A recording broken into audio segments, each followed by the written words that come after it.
Hello student, education plus पे आपका स्वागत है। और आज हम लोग पॉलिटी से कुछ टॉपिक है जिसको हम पढ़ेंगे, जिसका नाम है पंचायती राज व्यवस्था, जिसको स्थानीय स्वशासन के नाम से भी जाना जाता है।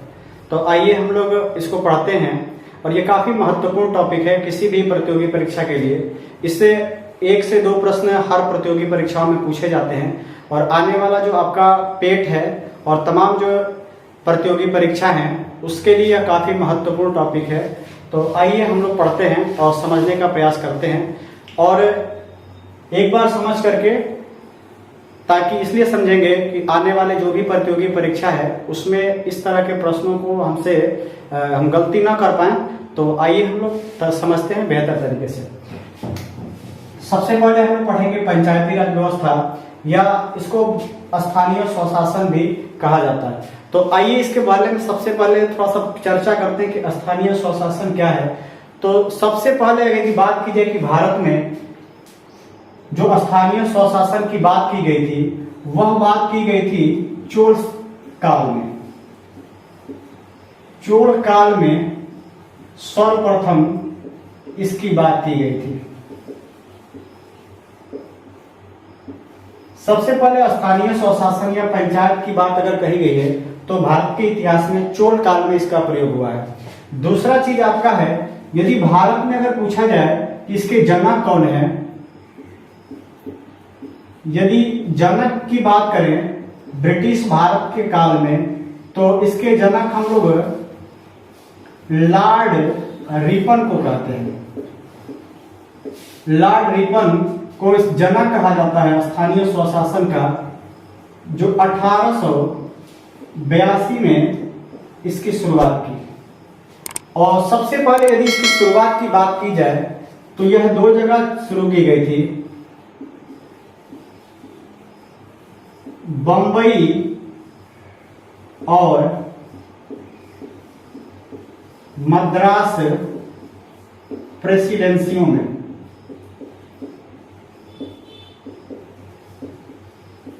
प्रेसिडेंसियों में इसको शुरुआत किया गया था, लेकिन अधिकारियों के द्वारा इसमें रुचि नहीं लिया गया और यह प्रक्रिया बहुत आगे तक नहीं बढ़ सकी।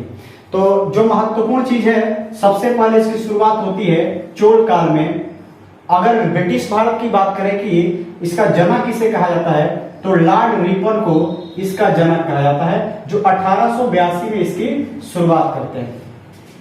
अब आइए हम लोग पढ़ते हैं इसके बारे में। अब पढ़ते हैं स्वतंत्र भारत की। अगर हम बात करें तो स्वतंत्र भारत में सर्वप्रथम अगर कहीं पर पंचायत की स्थापना की गई तो भारत के प्रथम प्रधानमंत्री पंडित जवाहरलाल नेहरू 2 अक्टूबर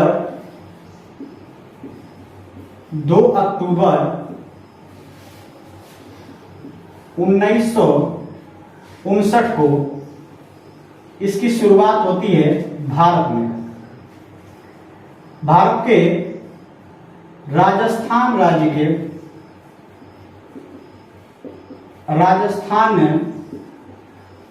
के नागौर जिले में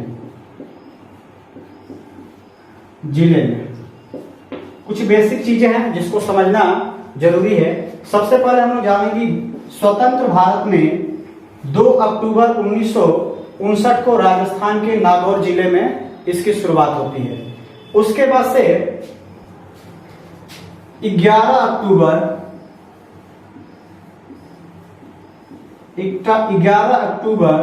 1959 को आंध्र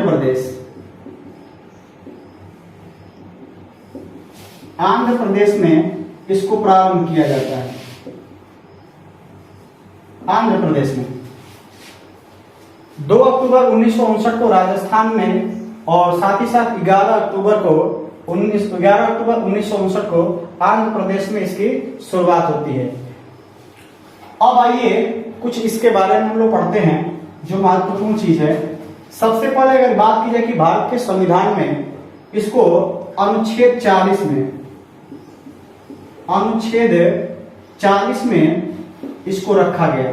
आर्टिकल 40 में इसको रखा गया, और यह आर्टिकल जो 40 है वह नीति निर्देशक तत्व का विषय है।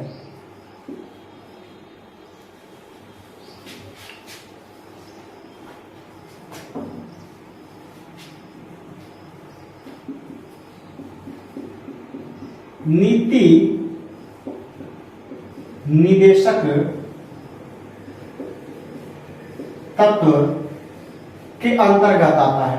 आर्टिकल 14 जो आपका आर्टिकल 14 है जिसमें पंचायत का वर्णन किया गया है, और यह आर्टिकल 14 नीति निदेशक तत्व का विषय है, और इसके अंतर्गत आने वाले विशेष रूप से नीति निदेशक जिसको डीपीएसपी कहा जाता है, और यह जो है कि इसके अंतर्गत आने वाले जो भी विषय होते हैं यानी अनुच्छेद 36 से लेकर के 51 तक जो अनुच्छेद हैं वो इसके अंतर्गत आते हैं, और इसमें जितने भी विषय हैं यह राज्यों के लिए बाध्यकारी नहीं होते हैं। तो पंचायत भी इसी के अंतर्गत आता है, नीति निदेशक तत्व के अंतर्गत, इसलिए इसको राज्यों को अपने राज्य में अस्थायी रूप से लागू करने के लिए इसमें कुछ संशोधन की आवश्यकता पड़ी, जिसको हम राज्यों के लिए इसे बाध्यकारी बना सके, ताकि राज्य अपने उन क्षेत्रों में, उन ग्रामीण क्षेत्रों के विकास के लिए, उनकी उन्नति के लिए पंचायत राज व्यवस्था अर्थात स्थानीय स्वशासन स्थापित करें। इसके लिए कुछ संवैधानिक संशोधन हुए। तो आइए अब इसके बारे में हम लोग पढ़ते हैं। सबसे पहले अगर बात करें, जब देश स्वतंत्र हुआ तो भारत में पंडित जवाहरलाल नेहरू ने 2 कार्यक्रम चलाए। एक तो 1952 में सामुदायिक विकास कार्यक्रम, सामुदायिक विकास योजना, सामुदायिक विकास योजना, और साथ ही साथ 1953 में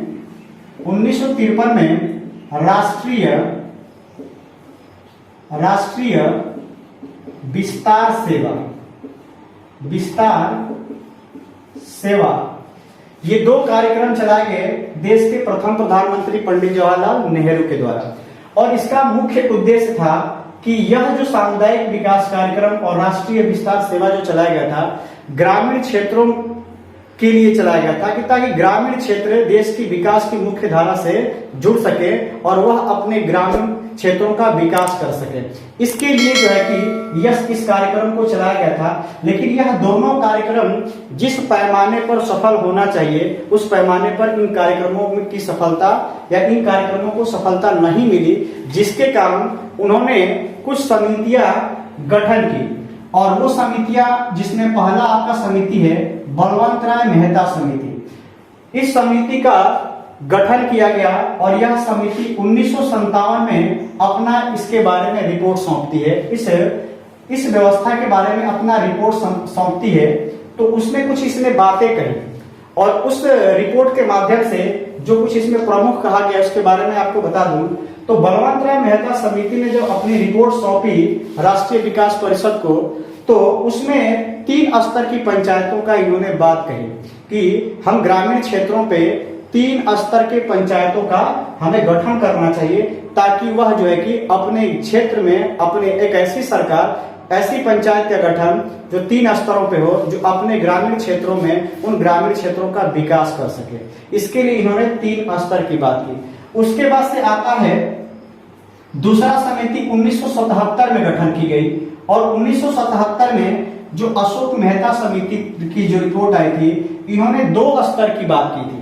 इन्होंने 3 स्तर की बात की, त्रिस्तरीय पंचायत की, यहां मैं लिख दे रहा हूं, त्रिस्तरीय पंचायत की इन्होंने बात की। पंचायत की वकालत बलवंत राय मेहता समिति की रिपोर्ट त्रिस्तरीय पंचायत की बात करती है। दूसरा है आपका अशोक मेहता समिति की जो रिपोर्ट है, ये 2 स्तर की बात करती है। 2 स्तरीय पंचायत की वकालत की वकालत। जेबी का अगला जो समिति आती है जेबी के राव समिति। यह भी पंचायत के बारे में अपनी रिपोर्ट सौंपती है, लेकिन यह इतनी महत्वपूर्ण नहीं है जितना ये दोनों है।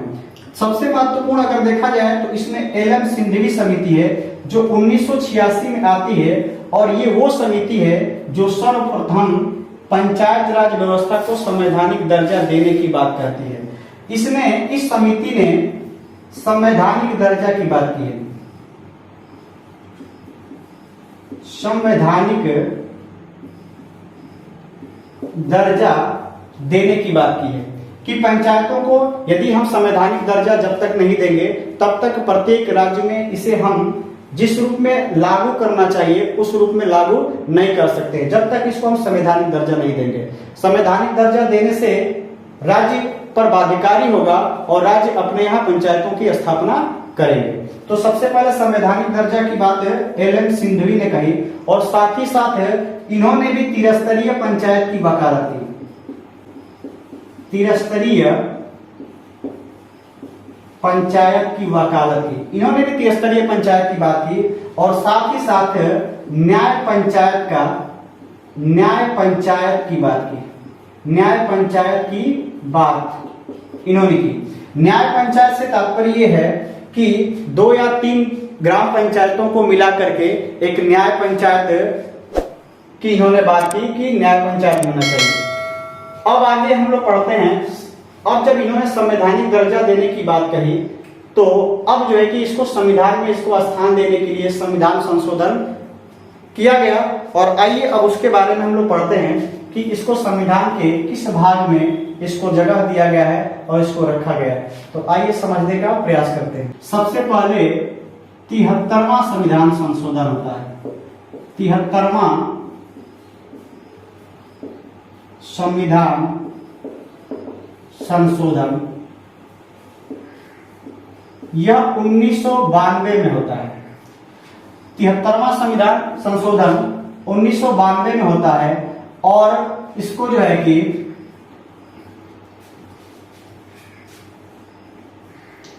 अगर लागू की बात की जाए इसको तो यह 24 अप्रैल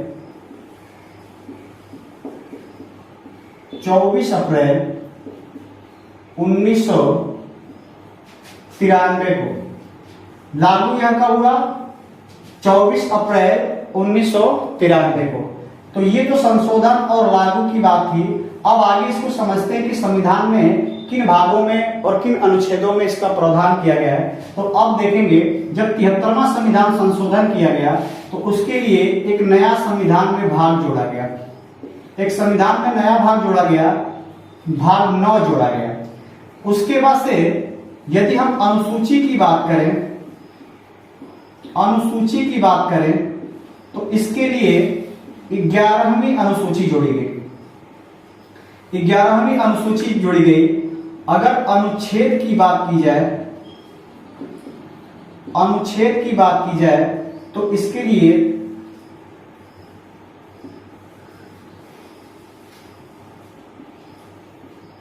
243 से क से लेकर के 243 अ तक, यानी कि इसमें कुल 16 अनुच्छेद हैं। कुल अनुच्छेदों की संख्या 16 है। 243 क से लेकर के 243 अ तक इसका जो है कि संविधान में इसका प्रावधान है पंचायत का।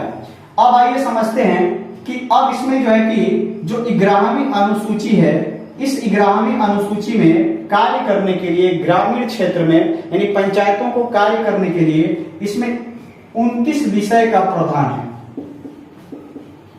29 विषय इसमें दिए गए हैं। ये पंचायती राज व्यवस्था या स्थानीय स्वशासन के कुछ संवैधानिक प्रावधान है जिसको संविधान में शामिल करके इसको संवैधानिक दर्जा प्रदान किया गया।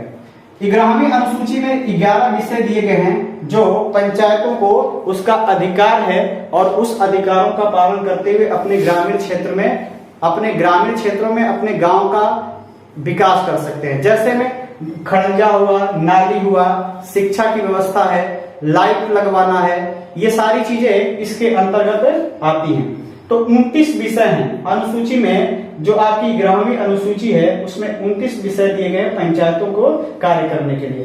अब आइए इसके बारे में थोड़ा सा हम लोग आगे पढ़ते हैं। अब इसके बारे में हम लोग पंचायतों का गठन करते हैं। त्रिस्तरीय पंचायत जो बलवंत राय मेहता समिति की रिपोर्ट है, बलवंत राय मेहता समिति 1997। अब देखेंगे, अगर बात की जाए कि हमारे यहाँ कौन सी समिति का के आधार पर हमारे यहाँ पंचायत व्यवस्था संविधान में उसको महत्व दिया गया है, दर्जा दिया गया है, तो बलवंत राय मेहता समिति की जो रिपोर्ट थी जो 1957 में प्रस्तुत किया गया था, उसी को संविधान में महत्व दिया गया है, दर्जा दिया गया है, संवैधानिक दर्जा दिया गया है और इन्हीं के द्वारा बताई गई रिपोर्टों को लागू किया गया। तो इन्होंने 3 तरह की पंचायतों को बताया था, 3 स्तर की पंचायत। तो सबसे पहले हम लोग गांव स्तर पे देखते हैं कि गांव स्तर पे जो पंचायत है उसको हम लोग कहते हैं ग्राम पंचायत। ग्राम पंचायत की बात कही थी। उसके बाद से प्रखंड स्तर पे या ब्लॉक स्तर पे पंचायत समिति, पंचायत समिति। जिला स्तर पे इन्होंने बताया कि जिला स्तर पे जो होगा उसको हम लोग जिला परिषद या जिला पंचायत या जिला पंचायत या जिला पंचायत, इन्होंने 3 स्तर की बात की थी, जिला परिषद या जिला पंचायत। सबसे पहले इन्होंने बताया था कि जो गांव में पंचायत का स्थापना होगा उसको ग्राम पंचायत के नाम से जाना जाएगा। यदि उसी को प्रखंड स्तर पर देखा जाए तो उसको पंचायत समिति कहा जाएगा। और जिला स्तर पे इन्होंने कहा था कि या तो जिला परिषद कहा जाएगा या जिला पंचायत कहा जाएगा। अब इन्होंने एक और प्रावधान किया कि यदि किसी राज्य की जनसंख्या यदि 20 लाख से कम हो तो उस राज्य में 2 स्तर का प्रावधान है। अन्यथा इन्होंने 3 स्तरीय बात की है, लेकिन इसको महत्वपूर्ण रूप से समझेंगे कि जिस राज्य की संख्या 20 लाख से कम होगी तो वहां पर 2 स्तर के पंचायतों का गठन करने का प्रावधान है। अब आइए इसके बारे में, इसकी योग्यता के बारे में पढ़ते हैं। इसका योग्यता क्या होगा? योग्यता, ग्राम पंचायत पे इसको हम लोग मुखिया कहते हैं। इसका जो मुखिया होता है, जो प्रधान होता है, उसको मुखिया कहते हैं या प्रधान कहते हैं। जो पंचायत समिति होती है यहां पर हम इनको ब्लॉक प्रमुख कहते हैं या अध्यक्ष कहते हैं, अध्यक्ष। और यहां पर भी जो जिला परिषद या जिला पंचायत का जो मुखिया होते हैं इनको भी हम लोग अध्यक्ष ही कहते हैं। अब ध्यान से सुनेंगे योग्यता कि इनकी योग्यता क्या होनी चाहिए, विशेष रूप से आय से संबंधित इनकी एज क्या होनी चाहिए। तो इनकी उम्र जो है कि पंचायत चुनाव में भाग लेने वाले सदस्यों का जो उम्र होगा वो कम से कम 21 वर्ष होगा और उस गांव के, उस पंचायत के निर्वाचन जो पुस्तिका है, जो राज्य निर्वाचन आयोग के द्वारा जो जारी किया जाता है उसमें इनका नाम होना चाहिए। और साथ ही साथ इनकी उम्र कम से कम कितनी होनी चाहिए? 21 वर्ष होनी चाहिए। अब बात करें आरक्षण की। इसमें आरक्षण की बात करते हैं कि इसमें आरक्षण का प्रावधान कैसे है। तो सबसे पहले आपको मैं बता दूं कि इसमें महिलाओं के लिए 1/3 भाग आरक्षित है। 1/3 भाग महिलाओं के लिए आरक्षित की गई है कि 1/3 भाग महिला आरक्षित सीटें होंगी जिस पर महिलाएं उस पंचायतों का नेतृत्व करेंगी। साथ ही साथ यदि SC ST की बात की जाए, SC ST की बात की जाए तो इनके बारे में कहा गया है, आरक्षण के दृष्टिकोण से बात करें तो इनके जनसंख्या के अनुपात में, जनसंख्या के अनुपात में आरक्षण की व्यवस्था की गई है। यानी कि जहां पे जैसी इनकी जनसंख्या होगी उस हिसाब से इनको आरक्षण देने की बात कही गई है।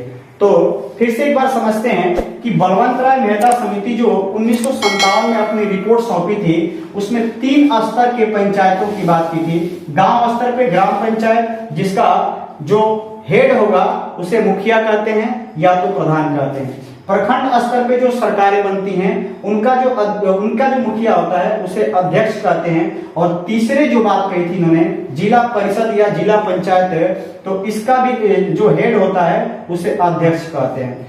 लेकिन एक चीज समझेंगे कि जो गांव स्तर पे जो ग्राम पंचायत का जो चुनाव होता है वह उस पंचायत की जो मतदाता होते हैं वह प्रत्यक्ष रूप से इस मुखिया का चुनाव होता है। मुखिया का चुनाव प्रत्यक्ष रूप से होता है, यानी आम जनता इसमें भाग लेती है और वह अपने मुखिया का चुनाव करती है।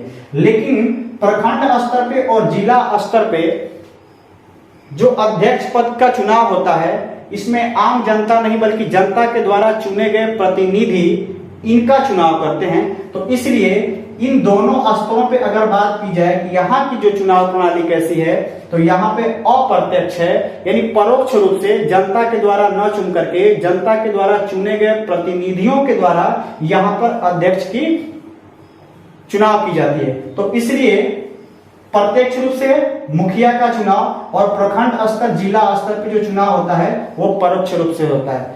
आशा है यह बात आपको समझ में आई होगी। अब आते हैं इसमें थोड़ा सा और एक चीज समझ लेते हैं। अब ये पंचायत का गठन हो गया, पंचायत चुनाव हो गया, तो इन पंचायतों के लिए धन की आवश्यकता पड़ेगी। तो इसके लिए धन की व्यवस्था कहां से की जाती है, तो आपको मैं बता दूं कि हर 5 साल पे प्रत्येक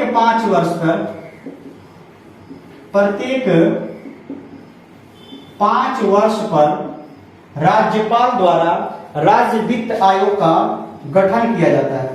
प्रत्येक 5 वर्ष पर राज्यपाल द्वारा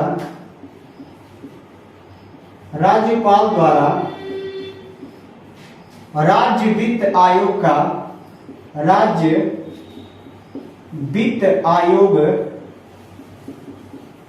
का गठन किया जाता है। और यही वित्त आयोग इन पंचायतों के वित्तीय व्यवस्था के बारे में समीक्षा और उनकी जो है कि किसे कितना वित्त देना है, इन पंचायतों में कितना वित्त की आवश्यकता है, इन सारी चीजों से संबंधित चीजों पर राज्य वित्त आयोग फैसला लेता है। लेकिन सबसे बड़ी बात है कि इस वित्त आयोग का गठन किसके द्वारा किया जाता है, तो प्रदेश के राज्यपाल के द्वारा किया जाता है।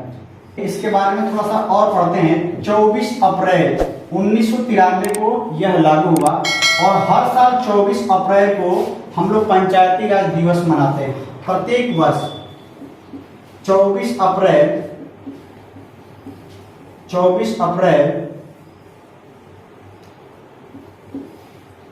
अप्रैल को पंचायती राज दिवस के रूप में मनाते हैं।